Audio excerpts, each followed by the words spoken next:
Both guys 5 each for fighting!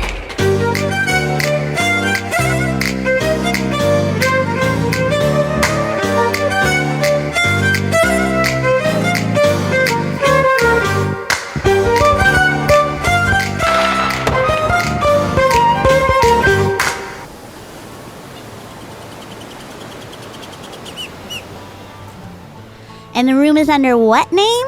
Quackenbush. Bill Quackenbush. We're excited to have you staying with us, Mr. Quackenbush. I'll just need one. Mr. Quackenbush, Burkie. Come on. There's no way he's named after the old Bruins defenseman, coached at Princeton, Lady Binger. Not a chance. Not a chance. Could be an alias, though. Well, unless you're Oprah, who's using an alias these days? I've done it a couple times. Really? Really?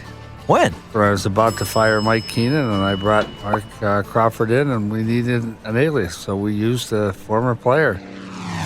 When Mark was a playing assistant at the end in Quebec City, we had our farm team in Quebec, and I went in to see him play, and we had a player named Raimo Suominen. I remember him, yeah. Yeah, he was a forward. He was a good kid, but he was giving us a lot of trouble. I think Simone Nalé is the coach, and I think Crawford was helping him. And so I went in to see him play, and what Raimo had said to the coaching staff before I got there was, look, I don't feel like playing tomorrow night, but I'll play hard on Saturday, which is not how it works in the NHL.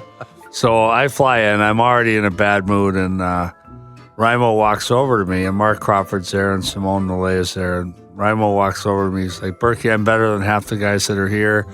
Thank God you flew here to bring me back to Vancouver. And I wasn't bringing him back to Vancouver at all.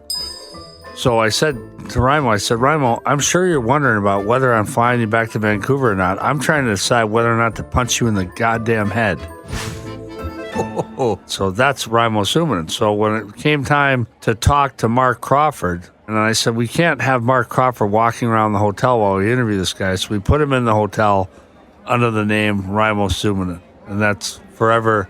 Whenever I see Crow, I'll say to him, hey, Raimo, how are you?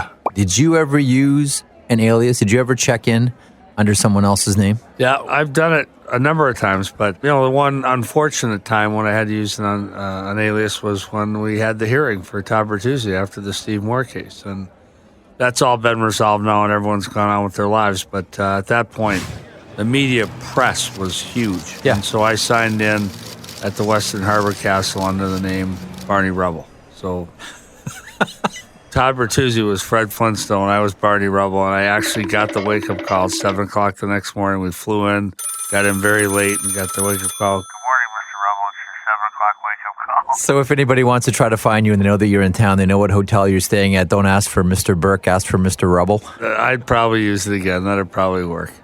Let me ask you about Mike Keenan and firing Mike Keenan. Was there one moment that was just the point of no return for you?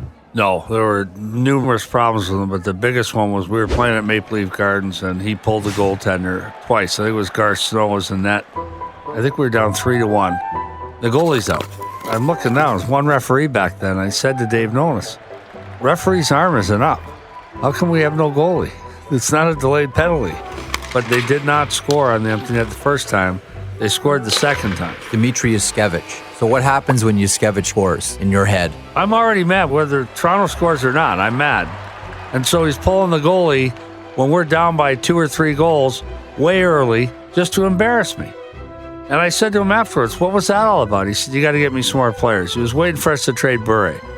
And he said, you got to get me some more players. So that's why he did it.